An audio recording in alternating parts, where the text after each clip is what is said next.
En 2011, la revolución de la primavera árabe se propagó por Oriente Próximo. Desde Túnez a Egipto, Bahrein y Siria. Durante más de 50 años, un discreto erudito americano ha ayudado a los pueblos a derrocar a sus dictadores. Sus tácticas de resistencia no violenta se han utilizado en Serbia, Ucrania o Irán. Ser considerado una amenaza por un tirano es un motivo de orgullo. Significa que somos eficaces, que somos relevantes. Esta es una historia sobre el poder de la gente para cambiar el mundo y sobre el hombre que está detrás de todo ello. Las tácticas de Gene Sharp se están poniendo en práctica en las calles de Siria ahora mismo mientras hablamos. Me llamo Gene Sharp y este es mi trabajo.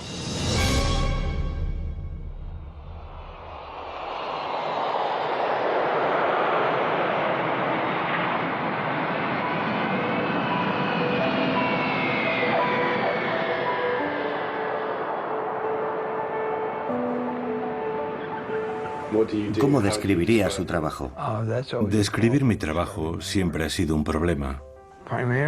Principalmente intento comprender la naturaleza y el potencial de las formas de lucha no violentas para socavar dictaduras. Esta es una técnica de combate. Es un sustituto de la guerra y de cualquier otro tipo de violencia. Su manual para la revolución. De la dictadura a la democracia ha traspasado clandestinamente fronteras y ha sido descargado cientos de miles de veces. No sabemos muy bien cómo, pero sin duda lo ha hecho. Ha sido traducido a unos 30 idiomas y ha sido divulgado en todos los continentes excepto la Antártida. Sus marcas distintivas pueden verse en revoluciones en todo el mundo.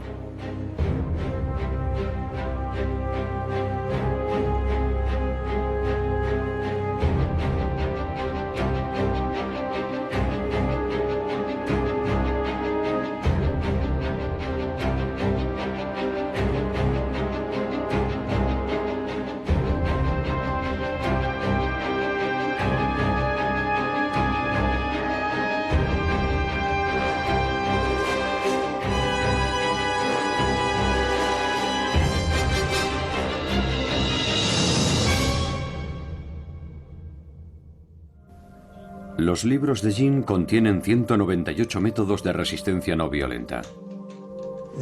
Los famosos 198 métodos parecen haber tenido una extraordinaria respuesta. Son simplemente los 198 métodos específicos. Estas formas de rebelión son el boicot económico, la desobediencia civil, las protestas.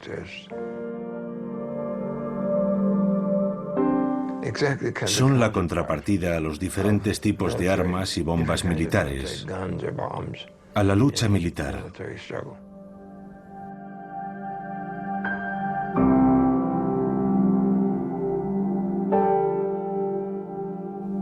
De esa forma tienen algo distinto a la violencia y la guerra, y siempre lo tendrán.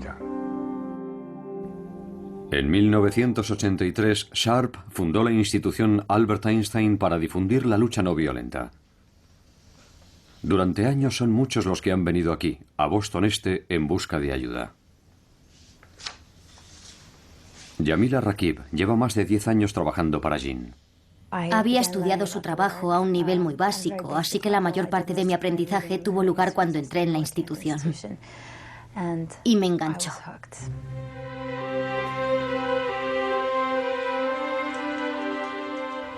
Yo no fui educado para hacer esto.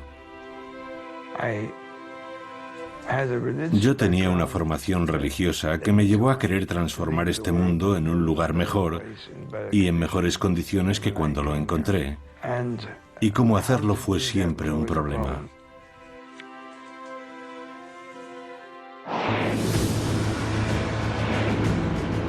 En 1953, Gene es enviado a prisión por rehusar su incorporación a la guerra de Corea.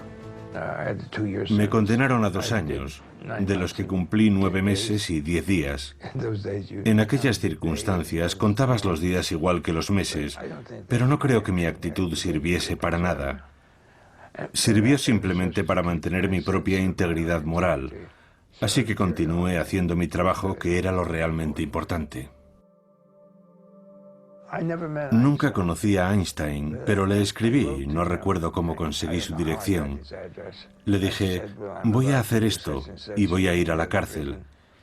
Quería contarle que he escrito un libro sobre Gandhi, sobre 3 casos muy diferentes entre sí, acerca de la utilización de la lucha no violenta para la consecución de una mayor libertad, a través de medios no violentos. Y me contestó diciéndome que tenía muchas esperanzas, aunque también muchas dudas, y que le habría gustado tomar la misma decisión que había tomado yo, y que estaba muy interesado en leer el manuscrito que le había enviado. Y lo hizo, y escribió una introducción muy amable para el libro. Mientras estudiaba en Oxford, Jean tuvo su momento eureka, un nuevo análisis sobre el poder de la gente para derrocar a un tirano. Si puedes identificar las fuentes del poder de un gobierno, como la legitimidad, el apoyo popular, el apoyo institucional, entonces sabrás de qué depende la existencia de esa dictadura. Y puesto que todas esas fuentes de poder dependen de la buena voluntad, la cooperación y la obediencia de la gente y las instituciones, tu trabajo es bastante sencillo. Solo tienes que reducir ese apoyo, esa legitimidad, esa obediencia, y el régimen quedará debilitado. Si eliminas esas fuentes de poder, el régimen caerá. ¿Y cómo se sintió? En el momento eureka, Sí. sentí un gran alivio, porque aquello fue lo que convirtió todo en realidad.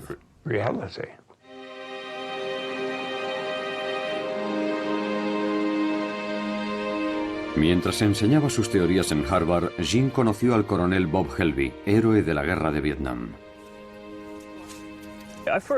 Conocí a Gene Sharp en la Universidad de Harvard. Yo estudié allí durante un año como investigador del ejército. Un día vi en el tablón de anuncios un aviso de un programa sobre sanciones no violentas a las 2 de aquella misma tarde. No tenía nada que hacer, así que fui a ver quiénes eran aquellos amantes de la paz y a confirmar mi noción preconcebida de que probablemente llevarían anillos en la nariz y en las orejas y de que su aspecto sería sucio. Así que fui a verlos y sorprendentemente su imagen no era esa. Su aspecto era totalmente normal. Y unos minutos después de habernos sentado, un caballero de baja estatura y voz amable tomó la palabra y dijo: me llamo Gene Sharp y nos hemos reunido aquí hoy para discutir sobre cómo tomar el poder político y negárselo a otros. Yo digo que la lucha no violenta es lucha armada. Y tenemos que arrebatar ese término a los defensores de la violencia, que intentan justificar con palabras bonitas ese tipo de lucha. Nosotros combatimos con armas psicológicas, armas sociales, armas económicas y armas políticas. Un tipo de lucha más poderosa contra la opresión, la injusticia y la tiranía que la violencia. Aquello llamó mi atención.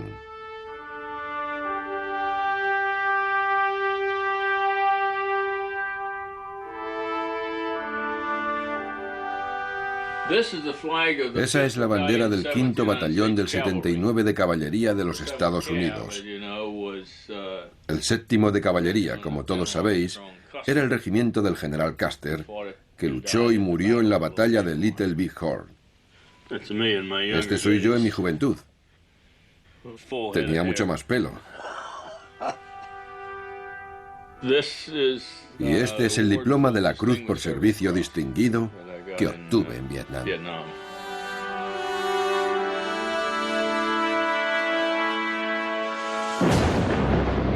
Bob fue condecorado en 1968 por su extraordinaria valentía durante una emboscada del Vietcong.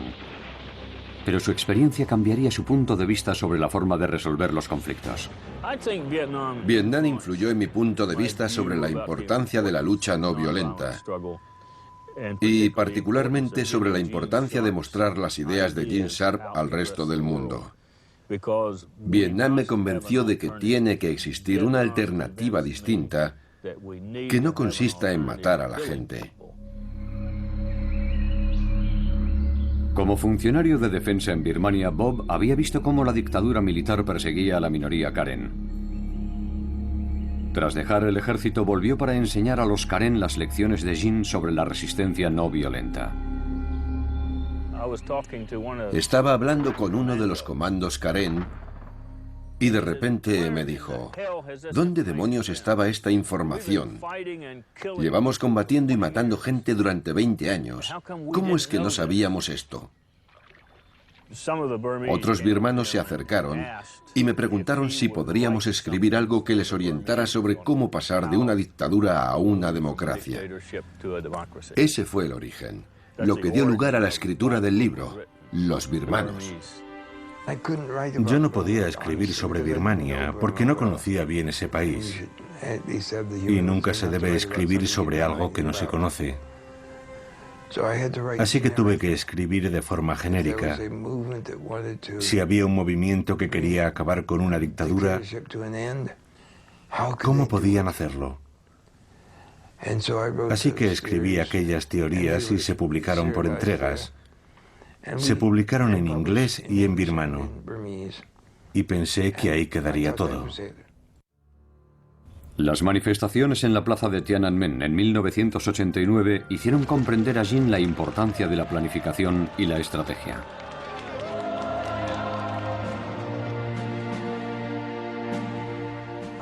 Fui a Pekín cuando las protestas de la plaza de Tiananmen ya estaban en marcha. Aquel acontecimiento no tuvo lugar solo en Pekín. Protestas similares estaban teniendo lugar en otras 350 ciudades de China. Pero no se planificaron, no se tomaron decisiones estratégicas, como cuánto tiempo había que permanecer en la plaza y cuándo había que abandonarla.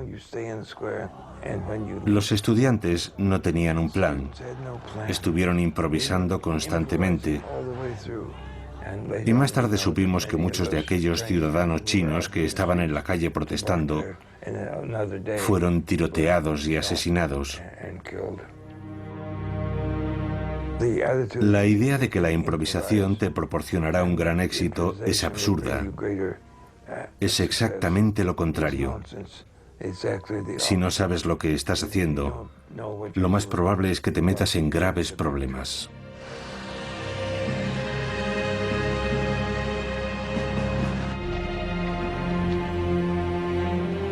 En Serbia, el gobierno de Slobodan Milosevic cometió durante años crímenes de lesa humanidad y ejerció una brutal represión interna. Aquello alimentó la creación de nuevos grupos democráticos que lucharon para eliminarlo. Fui a Budapest a petición del Instituto Nacional Republicano, que estaba prestando apoyo al movimiento de oposición serbio. Y una parte en particular de ese movimiento de oposición era Otpor, que en serbio significa resistencia. Como coronel retirado, tiene un enfoque muy militar. Su forma de hablar produjo una extraña impresión a aquel grupo de líderes estudiantiles.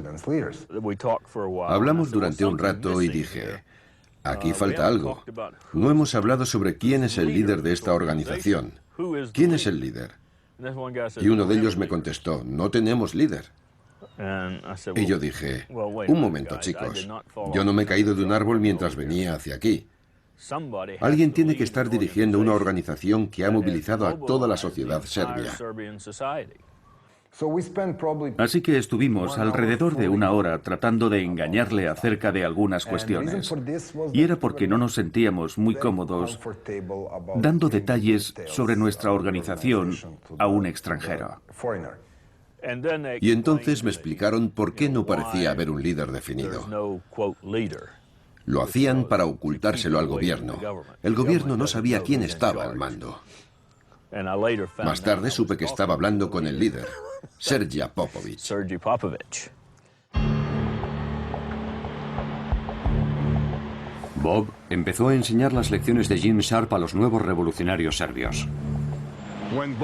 Cuando Bob Helby nos dio La política de la acción no violenta de Gene Sharp, me quedé maravillado y un poco avergonzado por no conocer un libro así, a pesar de que había una traducción al serbio de la dictadura a la democracia que tampoco había leído.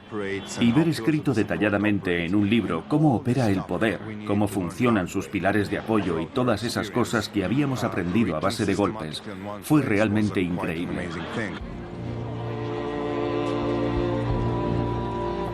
Una de las primeras tareas fue crear un símbolo de la resistencia que unificara a la gente. Es obvio que somos mayoría. Si pudiéramos reconocer a todos aquellos que están contra Milosevic, por ejemplo, saludándonos con el puño, podríamos acabar con él en unos cuantos años.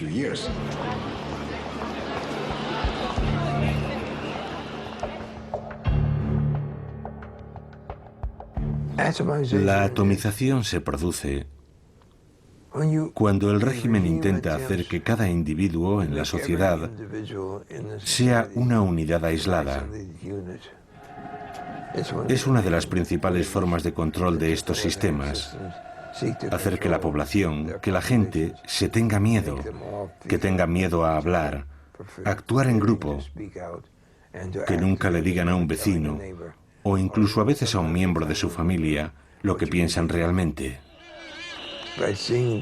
Al ver el ejemplo de demostración de valentía por parte de otras personas, pasamos a ser nosotros. Y nosotros podemos hacer cosas que yo solo no podría.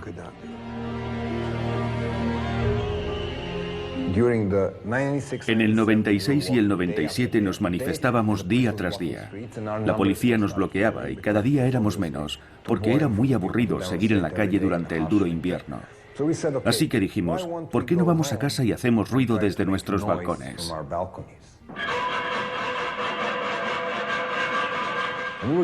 Lo hacíamos entre las 7:30 y las 8 de la tarde como respuesta al informativo de la televisión estatal. Nosotros no vemos vuestra basura, actuamos a nuestra manera. De las ollas y las sartenes pasamos a colocar carteles en todos los edificios, con cosas como ¿vais a procesar a los chavales por llevar camisetas de Otpor cuando no hay una sola ley que prohíba llevar lo que uno quiera escrito en una camiseta?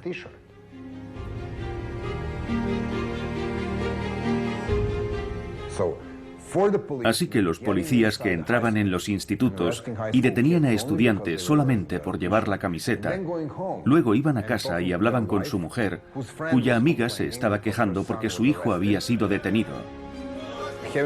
O tenían que hablar con su propio hijo, que venía de su colegio, en donde nadie quería estar con él o con ella, porque su padre estaba pegando a chavales de su barrio.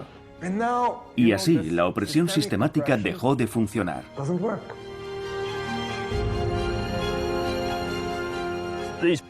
Estos pilares sostienen al gobierno, igual que mis dedos sostienen este libro. Y yo he desarrollado una estrategia para socavar estos pilares. La policía, las comunidades, las instituciones religiosas, los trabajadores, lo que sea, cada organización. Y a medida que se van debilitando y empiezan a derrumbarse, el gobierno se derrumbará cuando los pilares estén rotos. Lo ideal es que esos pilares no queden destruidos, sino que sean traspasados al movimiento democrático. Tienes que fagocitar esos pilares, y eso es lo que la resistencia serbia ha hecho. Decirle a la policía que todos somos víctimas del mismo sistema. No tiene sentido librar una guerra entre víctimas y víctimas, aunque unas lleven uniformes azules y las otras pantalones vaqueros. No debemos luchar entre nosotros. Y esa táctica funcionó en Georgia, en Ucrania y en muchos otros lugares del mundo. Eso es lo que hay que hacer, fagocitar esos pilares, no lanzar piedras a la policía.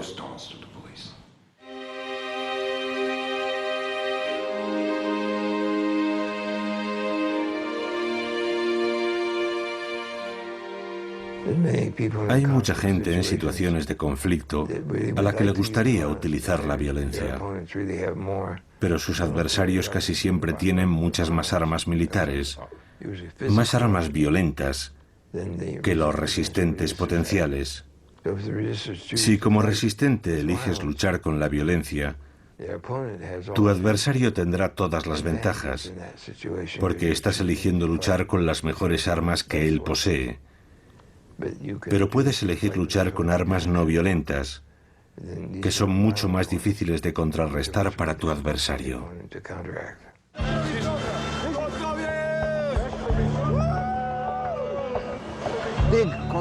Las grandes concentraciones son muy difíciles de controlar. Puedes tener a 20.000 manifestantes pacíficos, pero si hay un idiota rompiendo ventanas, centrará la atención de todos los informativos, y eso puede socavar todo el movimiento.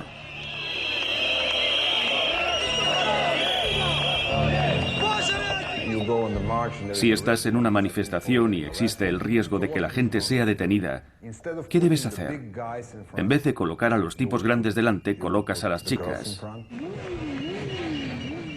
Colocas a las abuelas, a los militares veteranos, de manera que la policía vea caras amistosas. Esa gente llevará flores y banderas y estará sonriente. Así haces la situación menos amenazadora y reduces enormemente las probabilidades de que se produzcan actos violentos. El 5 de octubre fue el triunfo de una estrategia, pero no fue así como lo vieron muchos espectadores o medios como la CNN. Ellos solo vieron gente, estruendo y nada más, pero fue el resultado de 10 años de intentos, 2 años de resistencia de Otpor y 5 campañas. Estábamos determinando la victoria en las elecciones. En septiembre de 2000, Serbia acudió a las urnas. La resistencia sospechaba que Milosevic amañaría las elecciones. Nosotros sabíamos que Milosevic perdería y sabíamos que no aceptaría la derrota.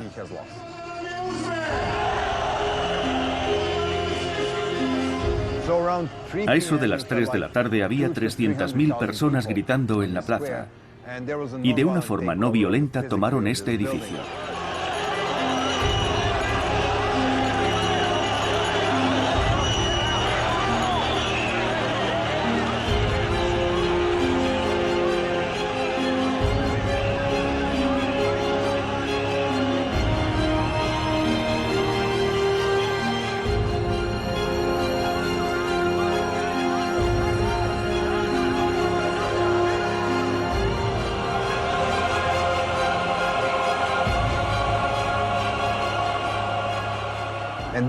Cuando la gente entró en el edificio aquel 5 de octubre, encontró muchas papeletas premarcadas para Milosevic.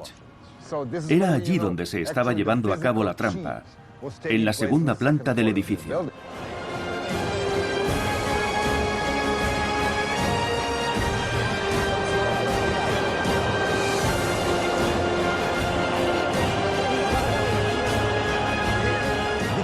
Aquello fue el símbolo de la verdadera caída de Milosevic, de por qué perdió el poder aquel día. Perdió porque la policía le desobedeció, porque ordenó a los militares salir de los cuarteles y le desobedecieron. Así fue como perdió el poder. Lo que se ve en televisión, la toma física del edificio, es el símbolo de Milosevic perdiendo su autoridad aquel día.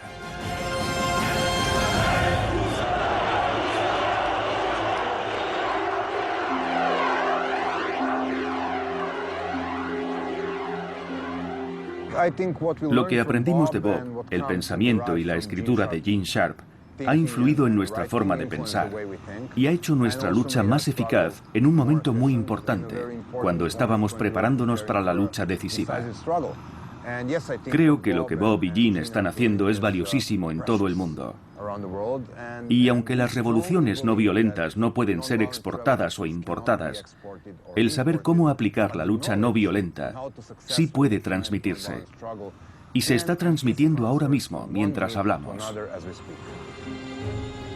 Sentí una gran satisfacción porque se hubiese llevado a cabo una revolución no violenta.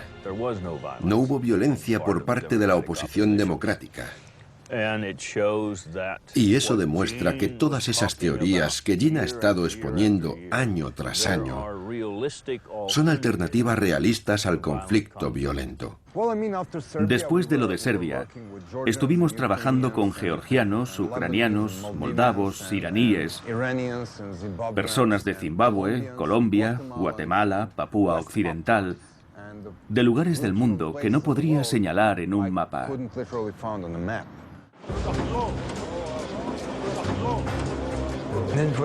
De Serbia, las noticias llegaron a Georgia, que estaba bajo un régimen muy represor, y luego a Ucrania, que también tenía problemas, también llegaron hasta allí, y luego a una serie de países situados en la franja sur de la antigua Unión Soviética.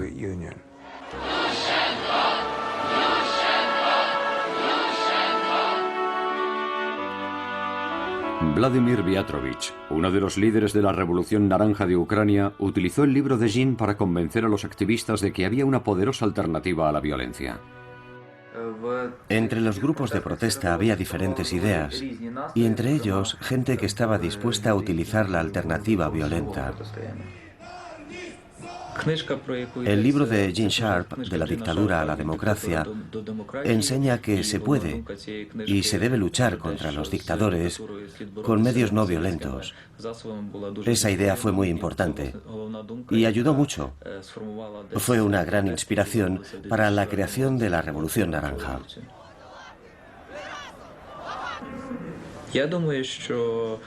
El libro de Gene Sharp aquí era conocido solamente por unas 10.000 personas, pero sus ideas eran utilizadas por cientos de miles que no sabían que aquellas ideas eran de Sharp.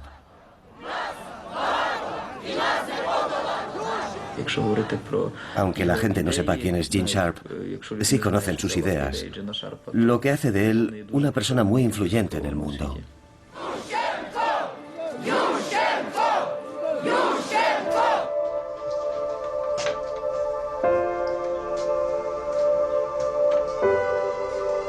En el último piso de la casa de Jin está su refugio, su invernadero de orquídeas. Requieren bastante trabajo. Se han convertido en algo muy importante, porque son unas plantas a las que puedo tratar como necesitan ser tratadas. No hay que esperar milagros, pero si no tratas a una orquídea como se merece, o a cualquier otra cosa en la vida, no proliferará.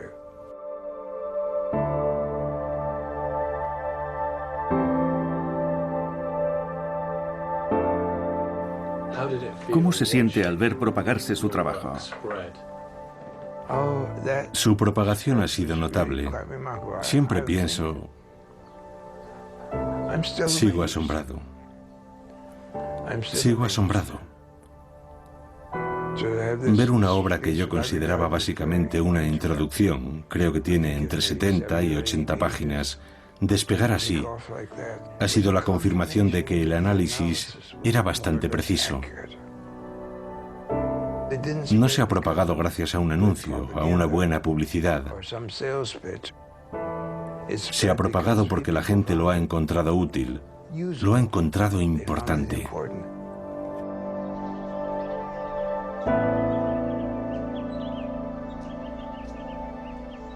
Los libros, la literatura, están ahí. En Internet, en las casas de la gente, en los discos duros, a un nivel global que no puede detenerse, que ya nada podrá detener.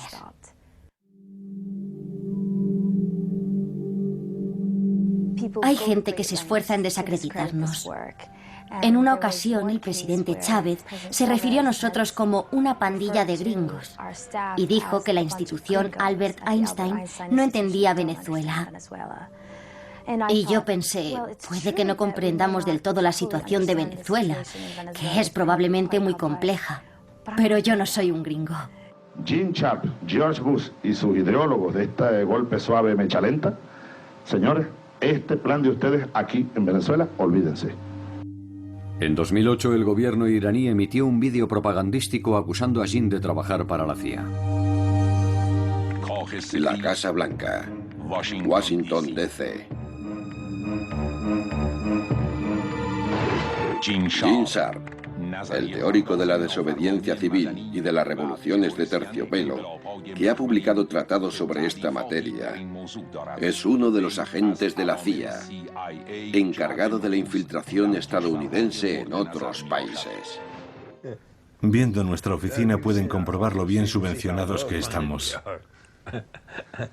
En cierto sentido me impresionó que estuviésemos en su radar, que mostrasen a Gene sentado en la Casa Blanca y pensé, ojalá los de la Casa Blanca se reunieran con nosotros y nos escuchasen, pero no lo hacen. Trabajamos en esta pequeña oficina sin ninguna conexión con ellos. Simplemente no ha sucedido. Nosotros no hacemos eso. No somos bajo ningún concepto una organización de la CIA, y es realmente irónico, porque vemos muy a menudo esas acusaciones en la prensa, y siempre nos preguntamos de dónde vienen. Tras las elecciones iraníes en 2009, la oposición declaró que el resultado había sido amañado. Miles de personas desfilan por la gran avenida, todas caminando en la misma dirección. Los manifestantes portan banderas verdes y la gente va mostrando la V con los dedos en señal de victoria. Yo dudaba de que la gente se manifestase después de las advertencias, pero estaba equivocado. Miles de manifestantes salieron a las calles de Teherán. La respuesta del gobierno fue brutal y una joven estudiante iraní, Neda Aga Soltan, fue alcanzada por un francotirador del gobierno.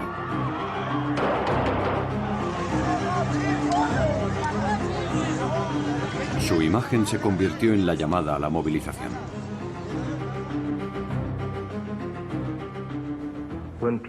Cuando la gente es golpeada y masacrada, ello genera un proceso que yo llamo jiu-jitsu político, en el que la fuerza del adversario se utiliza para socavarlo, para hacer que caiga, aislándole de la gente que le prestaba apoyo y movilizando a otra gente que pasa a formar parte de la resistencia activa. Es un efecto de contragolpe. Si el régimen es tan brutal, en vez de intimidar a la gente, que es lo que intenta, lo que consigue es que otros grupos e instituciones dejen de cooperar con él y de obedecerle. Y esa disminución de poder y de control hace que más y más gente se una a la resistencia. Iason Atanasiadis fue arrestado mientras informaba sobre la Revolución Verde. El segundo día tras mi detención me llevaron ante el fiscal jefe. Cuando me quitaron la venda de los ojos me preguntó, ¿sabes por qué estás aquí? Yo contesté, no tengo ni idea, solo sé que me arrestaron hace 2 días. Y él me dijo, hay una acusación muy seria contra ti. ¿Cuál es?, pregunté. Y me dijo, ¿no lo sabes? Espionaje. Él acarició su ordenador portátil y dijo, este ordenador contiene una traducción a la lengua persa de un libro de Gene Sharp, De la dictadura a la democracia, que es un manual para insurrectos. Un manual que proporciona docenas de sencillas instrucciones con las que derrocar a un gobierno legítimo, a cualquier clase de gobierno. Yo he leído ese libro, y mis colegas también.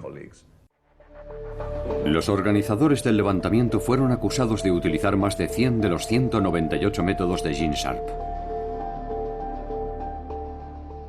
Lo que su libro hace es enseñar a la gente que ella misma puede ser responsable de su propio futuro, de su propia liberación.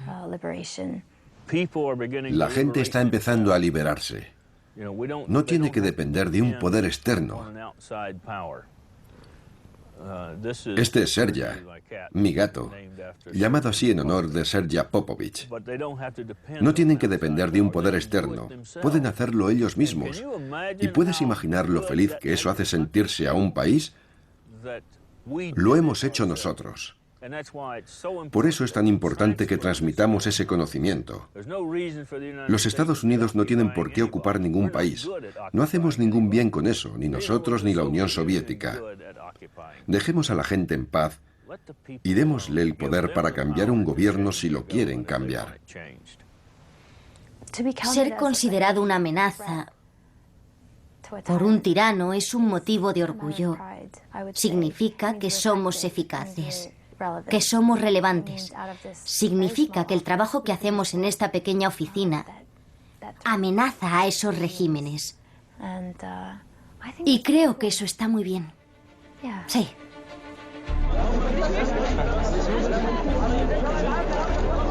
Este fue el principio de la revolución egipcia. El levantamiento fue espontáneo, pero los grupos democráticos egipcios llevaban años trabajando en la estrategia.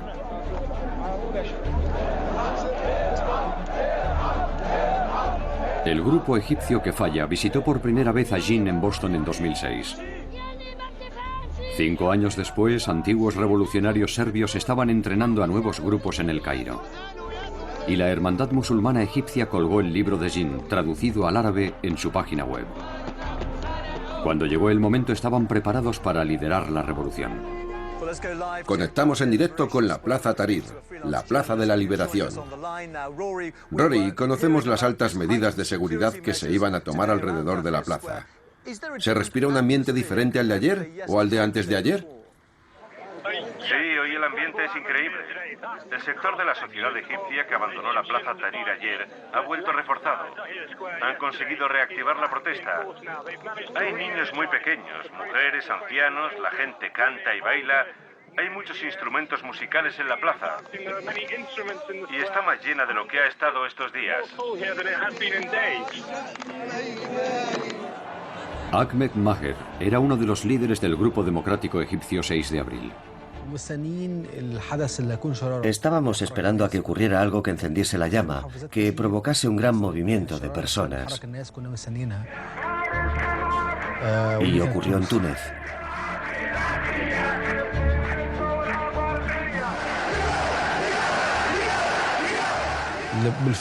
Siempre ha habido rivalidad entre Egipto y Túnez en el fútbol. Así que nos preguntamos, ¿y si nosotros hubiéramos empezado todo esto antes que Túnez? ¿Por qué ha empezado Túnez la revolución antes que nosotros? Todo el mundo escribía en Internet. La respuesta es Túnez.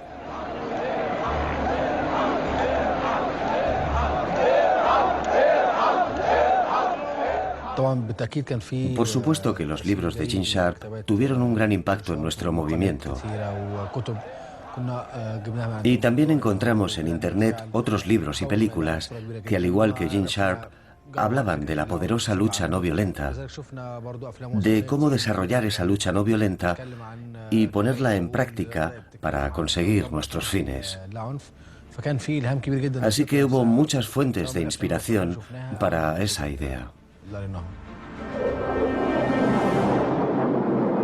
La protesta pacífica crecía y el presidente Hosni Mubarak intentó intimidar a los manifestantes con armamento bélico.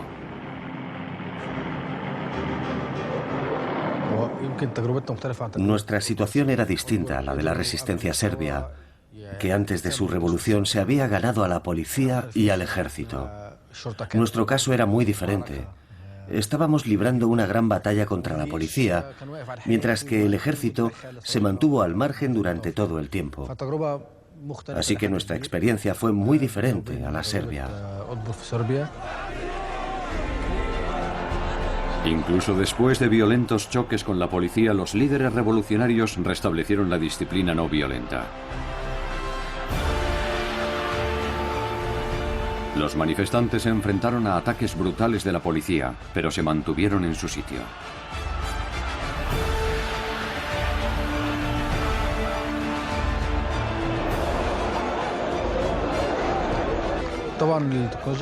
La tecnología jugó un papel vital a la hora de comunicar y extender nuestro mensaje. Jugó un papel fundamental en nuestra estructura interna. Gracias a ella pudimos contactar con la gente que vive en las provincias, a muchos kilómetros de distancia. Pudimos mantener reuniones a través de un grupo secreto en una página de Facebook. Y también utilizamos Skype para estar en contacto continuo y planear nuestra estrategia. Todos estos avances tecnológicos ayudaron mucho a la divulgación de nuestras ideas.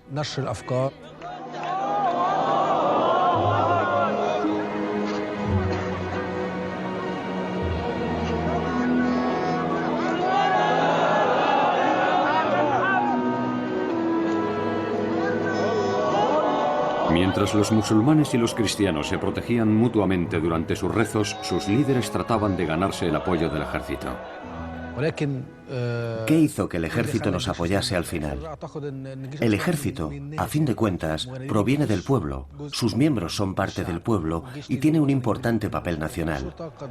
El papel de la policía tenía más que ver con el amaño en las elecciones y la protección a los corruptos. Luchaba por asegurar su supervivencia.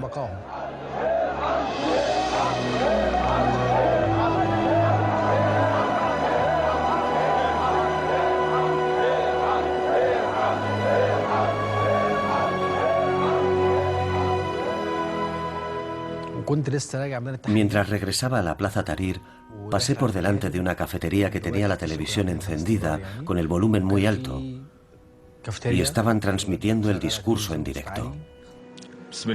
En nombre de Dios misericordioso y compasivo, conciudadanos, teniendo en cuenta las difíciles circunstancias por las que atraviesa nuestro país, el presidente Hosni Mubarak ha decidido renunciar a su cargo como presidente de la República.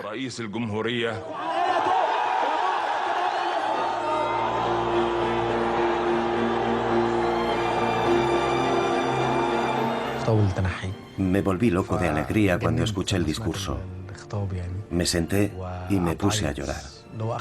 Por fin, el sueño que hemos tenido durante años, por el que tanto hemos luchado, se ha hecho realidad. Me fui corriendo a la plaza, gritando. Toda la gente estaba llorando, bailando, cantando. Fue un momento histórico. Yo no me lo creía. Pensaba, ¿es esto posible?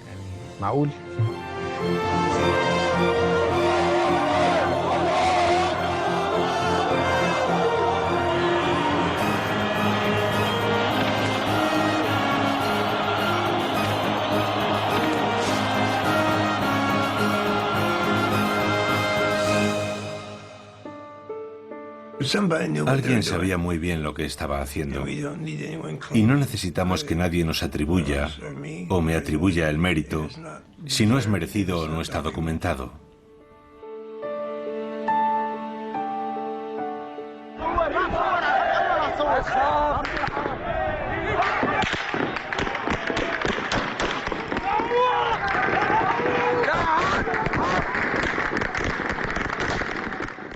Masacre en Yuma, 15 asesinados hasta ahora.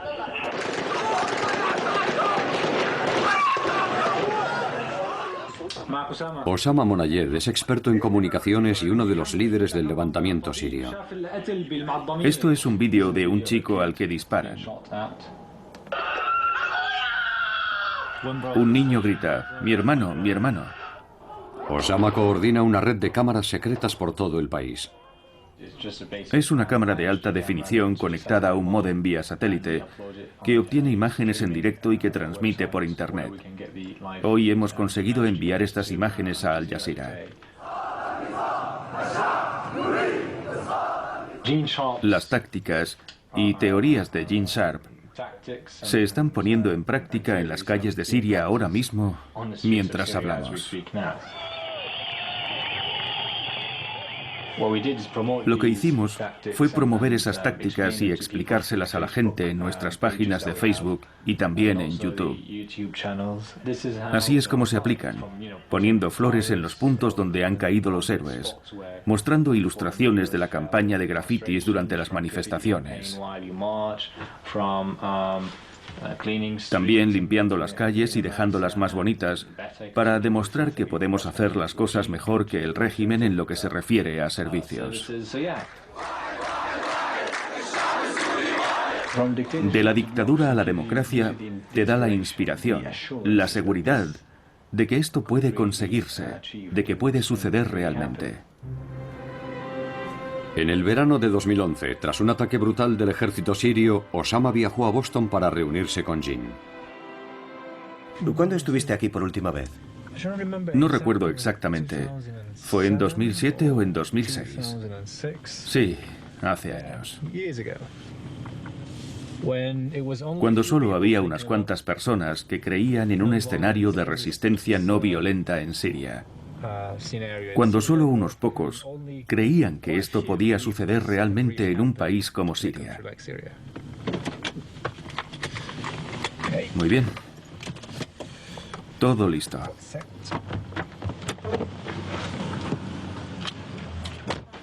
Jin. Hola. Hola, qué alegría verte otra vez. Qué alegría.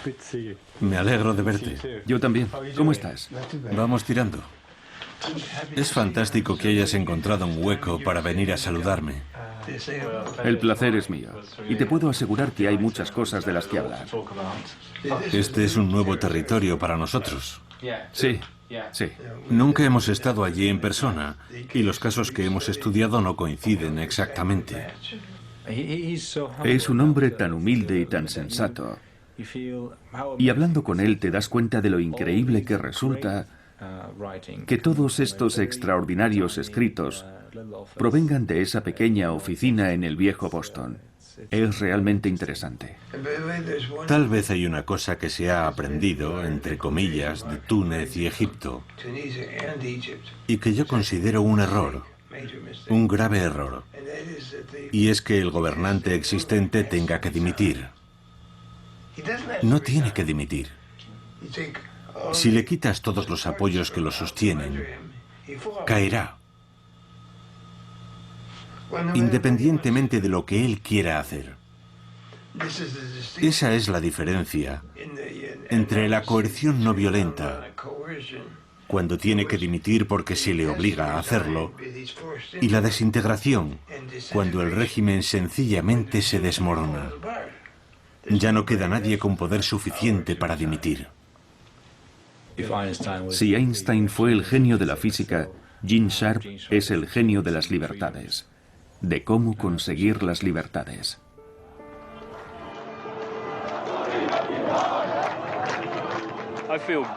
Me siento satisfecho al saber que estamos propagando el mensaje.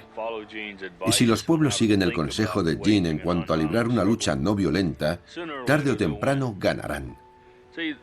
La ventaja que tenemos utilizando este tipo de lucha, el pueblo contra el tirano, es que mientras no nos rindamos, nunca seremos derrotados. Y esa es la clave. Mientras no te rindas, no estás derrotado. Yo creo que con el paso del tiempo, Gene Sharp será un nombre emblemático. Creo que sus libros estarán en todas las bibliotecas del mundo y serán traducidos a la mayoría de los idiomas. ¿Podrá esta institución sobrevivir hasta entonces? Sin duda. Esperamos que sí. La acción no violenta políticamente significativa ha tenido lugar en al menos los siguientes países: Guatemala, Australia, Tailandia, Birmania, China, Japón, Georgia, Irán, Kurdistán, Rusia, Serbia, Ucrania, Venezuela, Vietnam, Zimbabue y seguramente haya alguno más.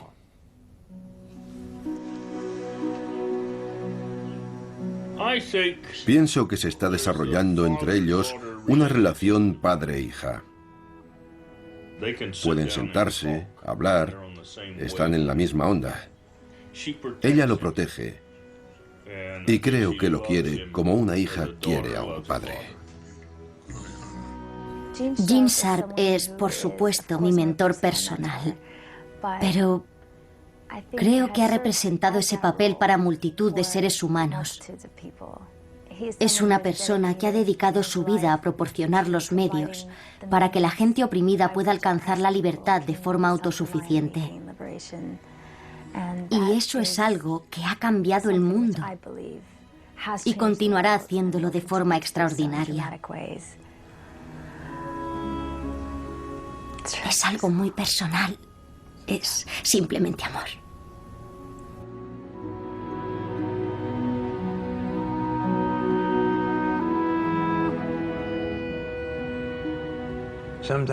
A veces la gente me pregunta qué es lo que quiero realmente.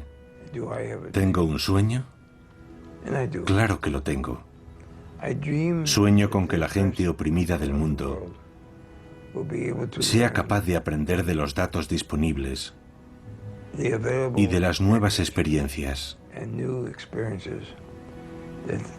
Sueño con que este tipo de lucha no violenta se pueda utilizar para la liberación de toda opresión y para sustituir a los conflictos militares y violentos, de forma que ya no tengamos que librar batallas contra el terrorismo, porque las personas que podrían haberse convertido en terroristas han elegido utilizar este tipo de lucha para ayudar a la gente oprimida y cambiar así sistemas políticos en todo el mundo.